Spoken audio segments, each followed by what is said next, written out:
Nggak tahu karena bagaimana kita sebagai mahasiswa memang tujuan sebagai mahasiswa adalah agent of change social of control. Jadi itu udah menjadi tanggung jawab kita sebagai mahasiswa. Tidak mesti harus diatasnamakan sebagai aktivis gitu Iya ya. gitu ya. Iya. Jadi tidak perlu dipuji Anda perlu dipuji karena karena itu memang tugasnya. sudah menjadi tugas sebagai mahasiswa. Oke, luar biasa.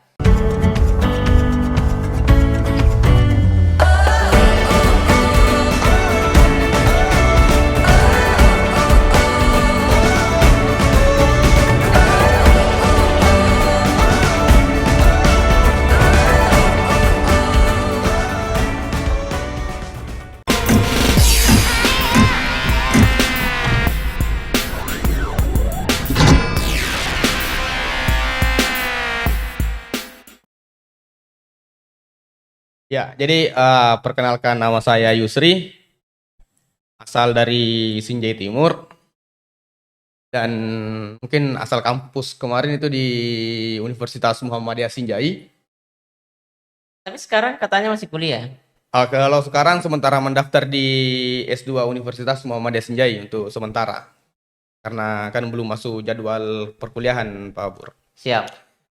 Nah, kalau disebut aktivis ya mungkin tidak terlalu ngetok karena bagaimana kita sebagai mahasiswa memang tujuan sebagai mahasiswa adalah agent of change social of control. Jadi itu udah menjadi tanggung jawab kita sebagai mahasiswa. Tidak mesti harus diatasnamakan sebagai aktivis gitu Iya ya. gitu ya. Iya. Jadi tidak perlu dipuji Anda perlu dipuji karena karena itu tugasnya. memang sudah menjadi tugas sebagai mahasiswa. Oke, luar biasa. Iya iya iya. Nah, Bung Yusri ini kan ketua di TEMI Sinjai.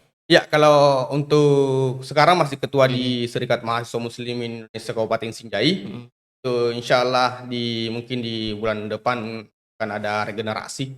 Kasih lagi adik-adik masanya untuk berproses. Karena bagi saya itu ruang organisasi adalah ruang untuk berproses. Dan semua ada masanya gitu. Oke, saya tanya dulu. Ini bisa mungkin berbagi ke publik tentang apa itu SEMI dan siapa Anda di dalamnya? Ya, kalau SEMI itu adalah organisasi Islam, organisasi syarikat Islam yang mungkin SEMI dinaungi oleh syarikat Islam. Dan kalau saya pun di SEMI itu sebagai ketua umum Syarikat Mahasiswa Muslim Indonesia yang bergelut di bidang kemahasiswaan SEMI. Dan juga untuk mungkin karena masa periode juga di SEMI sudah akhir jabatan, jadi insya Allah di tahun depan sudah terganti. Jadi prosesnya teman-teman di kedepan hari. Anda sudah berapa tahun jadi ketua? Kalau saya di SEMI itu sudah 2 tahun. Dan ini akan diganti lagi. Ini akan diganti karena diorganisasikan ada masa periode. Nah, mungkin Bung Yusri bisa berbagi pengalaman atau curhat lah terkait dengan bagaimana organisasi dan tanggung jawabnya sebagai lembaga yang bekerja sebagai fungsi kontrol sosial atau bagaimana? Iya, kita cerita-cerita santai saja ya. Iya, santai ini sambil ngopi lah. Karena bercerita personal atau curhatan-curhatan sebagai ketua lembaga keorganisasian itu kan bukan hal yang mudah sebenarnya. Bukan hal yang mudah. Kenapa saya mengatakan hal demikian? Karena di dalam organisasi kan menghimpun beberapa orang. Kalau bukan hal yang mudah, lalu kenapa orang kadang ada yang berebutan untuk jadi ketua? Bahkan sampai biasa saat baku lempar kursi dan biasa berakhir anarkis. Nah, Jadi, kalau mungkin itu saya tidak terlalu ke dalamnya soalan itu. Karena seorang ketua itu adalah tanggung jawabnya besar. Orang yang menjadi ketua tanggung jawabnya besar karena bukan hanya tanggung jawab diri pribadi, tapi banyak orang yang dalam organisasi yang harus kita tanggung jawabkan. Jadi kalau menjadi ketua memang tantangan gitu ya, Iya. tantangan dalam hidup. Motivasi saya kemarin itu menjadi ketua, kalau minimal saya sudah berproses dalam suatu organisasi dan bisa jabat sebagai ketua di dalamnya. Insya Allah kedepannya saya sudah ada pegangan gitu ya. Karena setelah kita menjadi ketua kan masih ada panjang proses ke depannya. Hmm. Dan kalau panjang umur, kita akan tetap menjadi pemimpin dalam rumah tangga, tapi kan sudah ada bekal sebelumnya gitu ya. Semi ini kan ekstra kampus. Kalau semi dia eksternal ya. Eksternal ya, eksternal. Organisasi eksternal. Selama Anda ketua kurang lebih 2 tahun ya, Anda apa-apa saja yang Anda lakukan selama itu? Ya, tetap pada porosnya sebagai mahasiswa. Tadi saya mengatakan bahwa social of control. Karena melihat misalnya fenomena ataupun keadaan-keadaan yang ada di daerah ataupun di nasional, tetap kita mengkaji itu. Adapun beberapa semenjak di pengurusan saya, itu banyak kasus yang teman-teman sudah selesaikan. Dan juga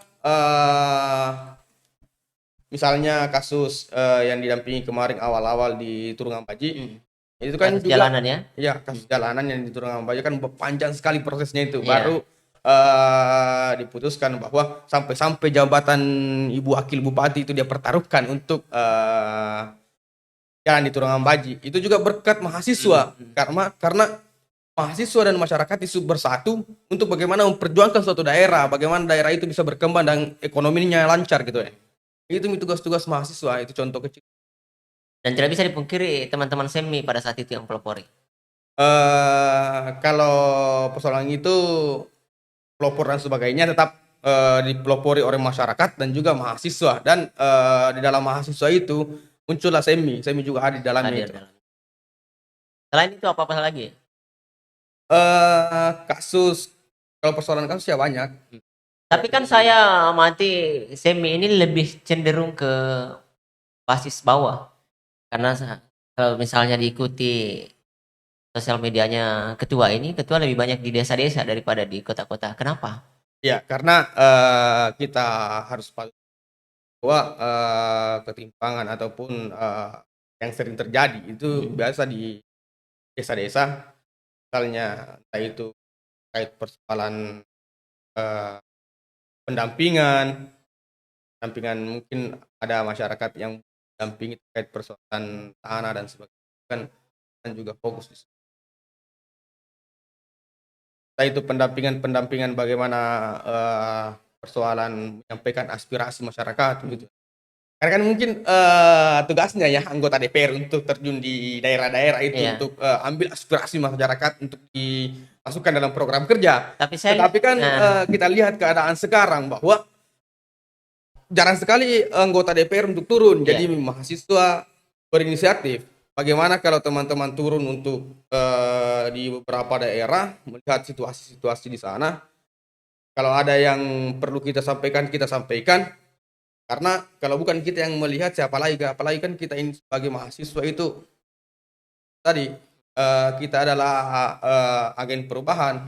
Bagaimana caranya membantu masyarakat agar tidak ada, maksudnya dalam artian semampu kita lah untuk membantu toh. Karena tetap dalam artian Tuhanlah yang lebih duluan menentukan hal seperti itu. Tapi kan kita yang jasnya bergerak gitu ya. Artinya karena anggota dewan malas ke desa-desa, ya, jadi mahasiswa harus turun tangan. Kita turun tangan untuk bagaimana melihat ataupun mencari informasi di desa. Karena karena itu juga ketua sering turun ke desa-desa. Iya. Ya, tapi kalau entah melihat perkumpulan pemuda, entah melihat komunitas-komunitas pemuda, kan itu banyak sekali itu aspirasinya itu. Nah, sehingga dia membuat suatu perkumpulan untuk bagaimana aspirasinya itu tersalurkan. Nah, kita masuk di ranah itu untuk bagaimana mengumpulkan aspirasi teman-teman. Kalau bisa kita kawal, kita kawal. Kalau tidak bisa kita kawal, kita langsung menyampaikan kita. Secara mungkin di berita atau dan sebagainya. Tapi memang kalau dilihat-lihat ketua cocok jadi anggota dewan. Kalau anggota dewan salah nanti dilihat alurnya toh. Alur kehidupan kalau untuk sekarang itu masih berproses, masa-masa berproses. Bagaimana Anda melihat, sebelum lanjut, bagaimana sih Anda melihat anggota dewan kita? Kalau saya untuk pesan untuk anggota dewan ini ya. Iya. Ya, mungkin saya juga akan merasa terhormat ini diundang oleh Not Forecast toh. Nah, Jadi mungkin juga bisa tayang ataupun dilihat sama anggota dewan tuh. Pasti. Nah, pada intinya, kalau pesan saya untuk anggota dewan, apalagi kan dia ini adalah wakil rakyat ceritanya gitu. Iya. Didaulat ya, dimandat. Nah, ya, dan dimandat gitu ya. Kalau saya, tuh pesan saya itu untuk anggota dewan, bagaimana dia turun ke masyarakat, harus turun ke masyarakat dan lihat keluh kesah masyarakat. Jangan hanya riset gitu ya. Pada saat riset dia turun. Reses. Ya riset tuh. Nah. Nah, pada saat riset dia turun. Nah. Nah, kalau saya, karena memang dia tugasnya begitu, dia harus turun ke masyarakat. Jangan hanya ketika ada yang misalnya perjalanan dinas lah dan sebagainya, toh menghambur-hamburkan anggaran saya menurut saya gitu. Tapi Anda sering juga memasukkan aspirasi di anggota DPR. Kalau saya sering memasukkan aspirasi kemarin di anggota DPR juga. Nah, diterima dengan baik, Diterima dengan baik. ditindaklanjuti. Kalau tindak lanjutnya ada yang ditindaklanjuti, ada yang tidak gitu. Tapi kan itu bagian dari perjuangan teman-teman lagi Iya. gitu. Nah, entah di anggota DPR-nya diapakan sebagainya itu anggota DPR Mami. Nah, tapi itu saya kalau pesan saya untuk anggota DPR yang terhormat, jangan hanya duduk di kursi empuk, minimal turunlah ke masyarakat, terjun ke masyarakat, apa keluhan masyarakat, atau terjun ke kepala desa, apa keluhan desanya, terjun ke kepala desa, apa keluhan dusunnya. Supaya itu bisa menjadi aspirasi. Jangan hanya tiba risetnya turun minta aspirasi. Nah, saya poin intinya bukan di situ. Bukan di situ. Iya, lalu di mana? Poin intinya itu turunlah, bermasyarakatlah. Dan tagih keluhan-keluhan masyarakat. Seandainya anggota DPR begitu, ketika ada aksi, tidak ada anggota DPR yang sembunyi. Oh, memang pernah. Itu Allah-alam lah toh. Tapi biasa kalau teman-teman ke DPR, biasa tidak ada orang. Iya kan, Jadi- ke desa. Jadi dia bisa menyimpulkan bahwa kenapa ini anggota DPR atau memang tidak masuk kantor. Iya, bisa jadi kan tidak Itu masuk kan- kantor karena turun Itu ke kan, desa-desa. itu kan dinamika kita. DPR ini kemana gitu. Teman-teman turun aksi dan tidak ada biasanya hanya 2 atau 3 orang yang dapat di kantor DPR. Nah, Itu kan teman-teman berpikir padahal ada 30 anggota DPR loh di Kabupaten Sinjai. Iya. Itu kan bisa mengcover, apalagi kan Sinjai ini kecil. Gitu iya, ya. hanya 9 kecamatan, 67 desa, 13 Ah. kelurahan. Itu kan Sinjai kecil. Kali Sinjai sebenarnya. Cuman itu pesan saya kepada anggota dewan yang tercinta ataupun anggota dewan yang terhormat. Pesan saya ya terjun Ke desa-desa. ke desa-desa. Jangan sampai terjun ke desa-desa, tapi saat ke desa Anda tidak ada. Anda di kota. Iya, kalau persoalan itu karena saya di riset juga ke masyarakat. Banyak sih masyarakat yang mengatakan bahwa kita pernah didatangi.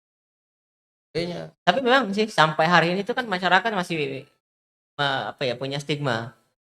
Anggota dewan itu datangnya hanya saat mau dipilih. Kan itu wajar. Wajar itu masyarakat berstigma begitu karena memang kan kenyataannya memang begitu. Tapi kira-kira menurut Anda ini sebagai aktivis, apakah anggota DPR begitu karena produk kultur, budayaan legislatif, atau memang lemahnya konsep anggota dewan kita, khusus di Kabupaten Sinjai? Kalau persoalan itu mungkin dari teman not forecast itu bisa mengundang lah anggota DPR Ya. sini kita cerita toh bukan persoalan itu. Nanti kan di sini akan ada dua perspektif. Nah, Karena kan kalau saya menjawab jangan sampai beda juga toh nah, yang dialami oleh di anggota DPR. Cuman Ini- kita ini kan hanya persepsi mahasiswa gitu ya. Iya. Mahasiswa melihat anggota DPR pada Dan hari ini dan berdasarkan pengalaman. dan berdasarkan pengalaman di desa-desa ketika kita turun. Iya. Banyak Oke. sih di desa-desa terpencil itu Sinjai Boros, Sinjai Batu, banyak sekali desa-desa terpencil yang belum pernah mungkin sampai di sana anggota dewan, sampai jalannya masih ya luar biasa. Maksud kok di Kabupaten Sinjai ini yang luar biasanya ternyata masih ada gitu ya. Di desa-desa itu yang jalanannya belum diperbaiki apa dan sebagainya masih banyak. Masih banyak sekali. Banyak sekali entah itu alasannya karena kan banyak juga hutan di Kabupaten Sinjai itu entah itu alasannya bilang alam kalau memang paling ada itu kan minimal bisa dicarikan solusi Iya. untuk persoalan itu supaya masyarakat juga tidak terlalu berharap gitu. Oke. Lanjut tadi ke pengalaman. Saya ingin bertanya ini ketua, silahkan berbagi ke saya dan ke teman-teman pahit manisnya jadi ketua yang bertahan dalam garis perjuangan. Iya, persoalan pahit dalam organisasi ada. Hmm. Karena pahit manis dalam organisasi itu adalah suatu proses pendewasaan bagi siswa gitu ya. Kalau tidak ada hal seperti itu enak-enaknya aja weh. Pasti semua mahasiswa mau dan pasti akan jenuh karena tidak ada pahitnya. Kopi saja kalau kenapa kita menyukai kopi karena ada pahitnya dan sebagainya Iya. kan itu semua ada semua ceritanya di dalam. Gitu. Hal yang paling menantang menurut Anda dalam perjuangan selama jadi ketua? Ya, kalau hal yang paling menantang dalam diri saya itu ya kemarin ya pada saat ada kasus apa itu saya lupa juga itu saya mengatakan adalah ada narasi akan bahwa Pati kalau Hmm. tidak mampu. Oh iya iya. Nah, Ah. saya kan mengatakan tidak mampu kalau tidak mampu. Iya. Kalau mampu ya silakan jalan. Iya iya iya logikanya. Nah, logikanya kan begitu, Ji. Hmm. Nah, itu kan kemarin. Iya. Nah, sampai-sampai banyaknya masyarakat mengolok apa dan sebagainya. Itu kan bagian dari saya saya tidak permasalahkan hal seperti itu kan. Karena ketika ucapan sudah masuk di ranah publik itu konsumsi publik. Nah, tapi yang perlu dipahami, saya mengatakan bahwa silakan mundur kalau tidak mampu. Kalau masih mampu ya silakan. Tapi setelah Anda keluarkan statement itu ke publik, apakah Anda dapat sorotan atau intervensi? Kalau sebagai ketua organisasi yang berhimpunan dalam suatu organisasi itu eh, memang harus siap, dicaci ataupun ada ancaman dan sebagainya itu siap. Hmm. Kalau saya selama pengurusan ya pernah juga ancaman pernah. Tapi itu menurut saya itu hal yang biasa. Anda tidak pernah berpikir hal-hal terburuk dalam hidup Anda nanti diculik atau ditembak mati? Kalau melihat dari sejarah-sejarah mahasiswa ya, kalau belajar dari sejarah-sejarah mahasiswa, itu Tukul dan kawan-kawannya, sampai Munir dan sebagainya, itu kan kita lihat prosesnya dia tuh.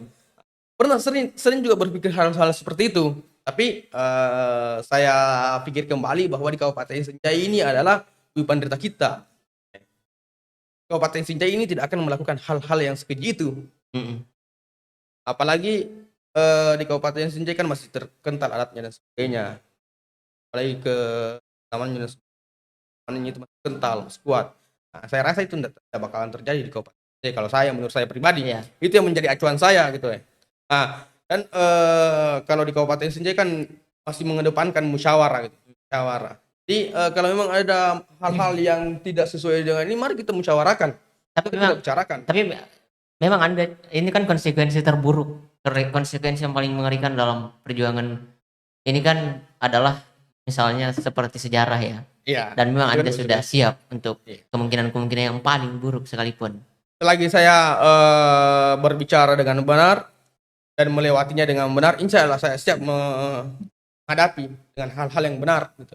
Saya jadi teringat orasi Rocky Gerung waktu ikut aksi Kamisan di Jakarta. Bahwa kebenaran tidak akan hilang seiring dengan hilangnya nyawa. Itu yang dia bilang. Kan gitu. Nah, itu kan kemarin Anda minta Bupati mundur dari jabatannya. Ya, bila tidak mampu. Kenapa Anda tiba-tiba berpikir langsung pucuk pimpinan tertinggi tingkat daerah yang Anda minta mundur? Kemarin kan banyak sekali. Artinya tuh sudah ini urgen, tidak ada lagi pemakluman. Kan banyak sekali kemarin kasus yang terjadi. Contoh. Kasus yang apakah kemarin?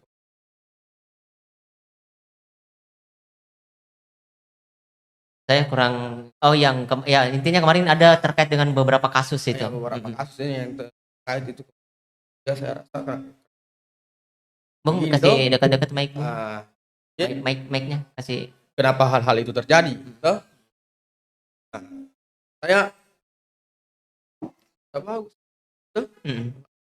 Jadi berpikir kita buat narasi.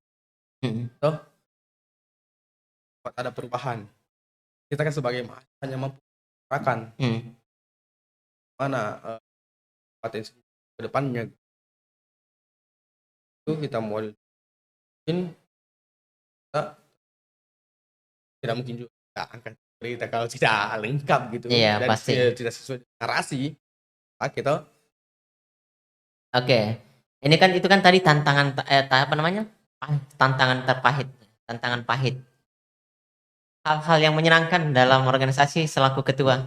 Ya, hal-hal yang menyenangkan itu kita bisa berkumpul, berdiskusi, belajar, dan juga survival misalnya keliling, keliling ke desa-desa, Ya. ke rumah-rumah, misalnya rumahnya teman apa dan sebagainya, modal nekat, Nekat gitu. ya. Itu kan bagian juga sebagai pengalaman yang sangat luar biasa karena eh, di modal nekat itu kita tetap jalan tanpa memikirkan misalnya biaya jalan dan sebagainya itu ada Ji ceritanya. Insya Allah ada Ji.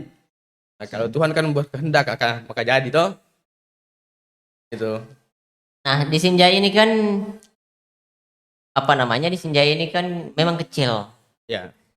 Tetapi ketika kita berbicara tentang dinamika politik itu rumit. Ah, Ada memang. teleponnya? Silahkan. Oke. Nah, bahkan beberapa orang mengatakan bahwa ketika orang sudah tamat katanya di Sinjai ini, dia sudah lulus juga ketika berkiprah ke pusat kota di Jakarta. Ya. Begitu rumitnya. Jadi kita bisa mengambil kesimpulan bahwa Sinjai ini adalah sinopsis dari Sulawesi Selatan. Bisa jadi kayak gitu. Nah, di Sinjai ini kan ada beberapa organisasi, Bung ya. Ada beberapa organisasi dan beberapa isu yang sering terdengar bahkan bisa jadi sudah menjadi rahasia umum ini. Beberapa organisasi itu katanya aksi demonstrasi atau dia misalnya bergerak ketika pesanan, ada pesanan. Atau misalnya aksinya ditunggangi oleh kelompok-kelompok tertentu dengan apa namanya? Memanfaatkan organisasi untuk kepentingannya. Bagaimana Anda melihat itu di Kabupaten Sinjai? Kalau saya pribadi, Mm-mm. ini saya pribadi. Kalau bercerita persoalan hal-hal seperti itu ya Mungkin bisa dikasih dekat-dekat mic. kalau saya bercerita persoalan gitu ya saya enggak terlalu masuk ya. Itu kan proses organisasinya orang dan saya tidak mau masuk ataupun terlibat dalam hal seperti itu. Oke. Kenapa? Biarkanlah teman-teman misalnya ada organisasi yang melakukan hal begitu ya biarkan saja toh. Yang jelasnya dan intinya organisasi kita itu tetap pendampingan saja. Oke, kalau begitu saya bertanya ke Anda, bagaimana SEMI mempertahankan prinsip-prinsip independensinya dan tetap berdaulat sampai hari ini? Kalau berbicara hal itu, kan memang tujuan kita itu kan memang bagaimana melakukan pendampingan, mana akan kalau misalnya dia kan tetap menjadi kita. Tapi tujuan dan hal-hal lain itu ketika misalnya melihat orang yang tertindas, ya, itu wajib lah, toh wajib kita melakukan pengkajian, wajib kita melakukan pemetaan, wajib ketika memang ada kejanggalan dan sebagainya kita suarakan, gitu. Nah, itu pun aksi itu melalui beberapa proses sebenarnya. Iya, betul. Melalui beberapa proses, tidak semena-mena mengatakan bahwa ini salah langsung melakukan aksi, tidak. Banyak sekali prosesnya, melalui proses pengkajian, bagaimana proses pemetaan dan bagaimana memberikan pemahaman kepada teman-teman bahwa kasus ini terjadi seperti ini, bagaimana menurut teman-teman, apakah kita lanjut ataukah bagaimana, entah ada pendapat lain. Nah, setelah berdialog berbincang-bincang sepanjang lebar, baru menarik satu kesimpulan. Nah, kita harus suarakan hal ini. Oke. Tidak semena-mena langsung suarakan begitu, apalagi mau dibayar dan sebagainya. Kok dalam artian organisasi yang begitu kan untuk bertahan memang. Oh begitu. Oke. Dan ini juga misalnya kan ada aksi. Biasanya sering kita dengar. Kenapa aksinya berhenti? Ternyata karena diminta sama seniornya untuk berhenti. Kenapa? Karena ternyata yang di demo itu adalah bagian dari seniornya.